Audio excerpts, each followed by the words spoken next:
hit it, but no celebration. In fact, he looked exasperated that it's taking him so many darts to get a double. Or he seems stressed about how much work he's having to do to get so little result.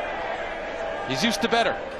Well, Phil Taylor averaged 94 and change against Roby John Rodriguez in his last group game, but really we just passed that off as well. He'd already qualified and maybe wasn't quite at peak focus. You know, what difference did it make anyway? But tonight he's averaging 91.5 in a game which is a knockout match when it really does matter.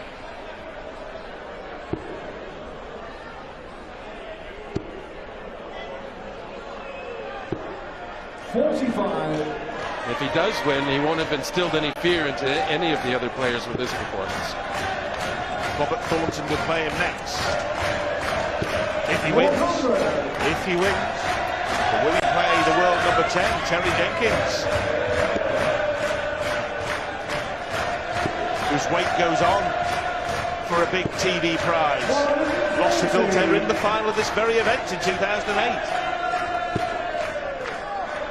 Great first start, because he just wants to leave 76. Maybe 36 would have been nice, but he didn't have an error. That's what he was going for more. Just a solid turn. Don't leave yourself something harder. Now he's single, double. He feels way back. Although he is on a decent shot now. This is to tie it up again. Tops pt4. He's had so many darts at Top's third dart. Just go down low. He just not following through quite. Not getting what he needs on there. One treble needed by Phil here to leave a double. He's got it. So double 18. He's got that as well. He's too clear. Well, I think Phil Taylor is perplexed as the rest of us as to what's going on up there. But the difference is he can do something about it. And he is doing something about it. Yeah, Terry really should have had that leg, and he'll be thinking about that. And now Phil, with the throw, only 2 legs away from winning. It's a desperate moment. He needs to atone. 121. Well, Jenkins not done yet. You could not say with any certainty whatsoever that Phil Taylor will close this game out, bearing in mind what we've witnessed so far. 100.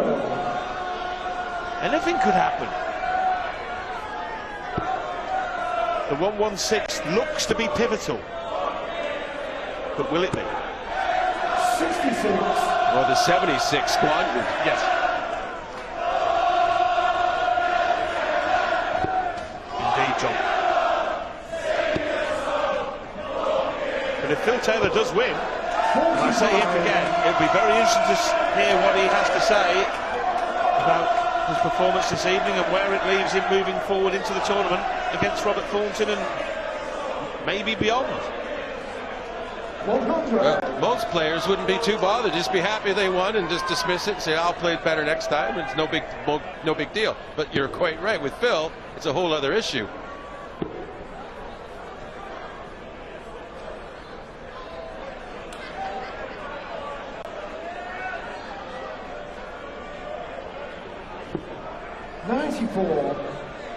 And of course it is all perception, John, isn't it really, because Phil Taylor is averaging 93 now. That's exactly the same as Robert Thornton averaged in his win over Robbie Green. We think Robert Thornton played very well and Phil Taylor is playing very poorly. That's because we expect Phil Taylor to average 100 plus every game. We just refuse to believe that he won't average that, but he is averaging 92, 93 tonight. And those 2 darts low on the treble 18, 3 of them. Oh, this is, he's been good on these sorts of things, but can't get the first treble this time. He really isn't doing too good a job setting up. Yeah, I mean, you have to feel, John, the way that Phil Taylor's been playing tonight, had Jenkins left 54 then, just for sake of argument, it may have forced an error. Now, Phil Taylor has a little bit more confidence, you'd feel, with Jenkins way back. But he has still missed. He has still missed. And Jenkins always capable on these finishes. Let's see if he goes big fat 14 this time, or treble. He went for the treble, and he's left double 11. 130,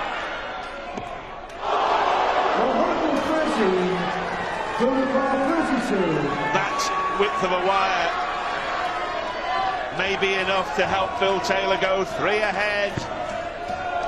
Will Jenkins be back? No.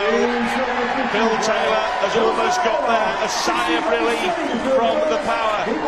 9-6 up, but it was so close, John, to being 8-7 on double 11. 16. Phil looks strained. He looks exhausted.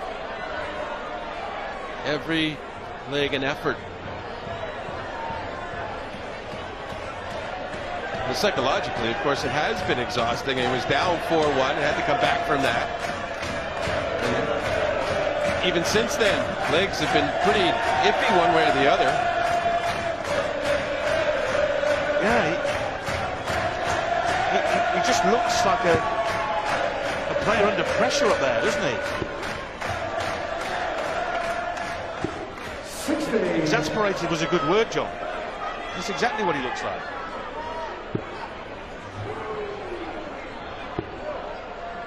Terry Jenkins has got to win 4 consecutive legs here, and 2 of them would be on Phil Taylor's throw.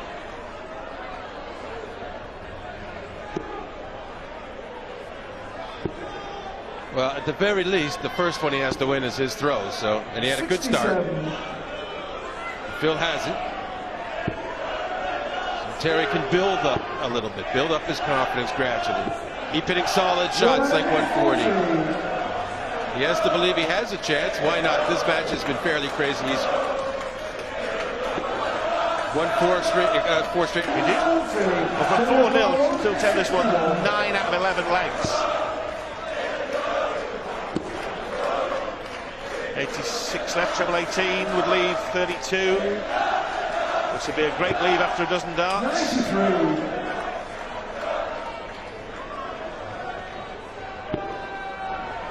Great dart to start putting some pressure on with.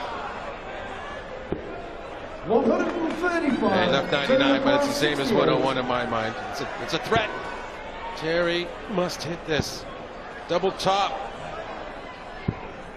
48. Well, underneath again, but not by as much. But again, it's the same problem, John, isn't it? He's just not getting it there. Never up, never in. Bull. Oh, double 16 for the match then. And he's won it! He has won it! From somewhere, Phil Taylor has dug himself out of a huge hole here at the Grand Slam. He was 4-0 down in that match. But somehow, someway, Phil Taylor found a way to win, despite being way below his brilliant best. But the power is through, and he'll play Robert Thornton in the quarterfinals. World Championship just around the corner. Out ceiling, a 10-6 victory. Earlier in the evening we saw Robert Thornton come through a thriller against Robbie Green, 10-8. Taylor fight back, 10-6 against Jenkins. Up next, the reigning world champion Gary Anderson against former Lakeside winner Mark Webster. And rounding off the night, James Wade against Raymond van Barneveld. Let's hear from Phil Taylor now, talking to Stuart Pike. Well done. That was a right royal battle. That was awful. That was awful. It was a scrappy match. You know, it was a survival. That was what it was. It was just aim and throw. It was just please go in. It really was. And I think the same for Terry. The first leg did me. I don't know what happened. Just 6-star to double threw me completely, and I've got to stop doing that now. You did well though. I mean, you recovered from 4-0 down, and you know he was really in the ascendancy then. Obviously, I was gone. I'll be honest with you, and I said the same. I played Kevin Painter a few years ago when I was down the same, and I thought you might as well enjoy it because you're going to know him anyway. So you might as well put up a good show, because I didn't think Terry was going to let me off you. You know, to get the darts off him, he's hard work, Terry is, but he's just, I don't know. He was moaning to himself about missing big numbers when we were upstairs. I'm missing a big number, I mean, and I was doing the same, but I couldn't sympathise with him because I know how he felt. But I know he wasn't very happy with his performance, but you know, we'll get over it. sometimes you've got to win ugly. Yeah, you can't get much uglier than this, can you? Yes, you've got to go up there and survive. I mean, Chelsea or Man City or Man United won't win the league by playing the best every week. You've got to, you know, sometimes you have to just survive, and that was the survival tonight. A lot of improving to do in the next round. Rob Thornton, who's in terrific form. Yeah, I mean, I'm not going to say it's a different match because it isn't. Rob's as good as Terry, and Terry's as good as Rob, and Rob's as good as anybody. He's just proved that by winning Ireland. So I've got tomorrow off now. I can go home tonight and relax a little bit and get ready for Friday. Well done, you're through. Not well done. It's congratulations. I think more like. Thank you. Looks like he's been through the mill there, and he has, hasn't he? 4-0 down, somehow battles back. He will play Robert Thornton in the quarterfinals. Wayne Miles is alongside me.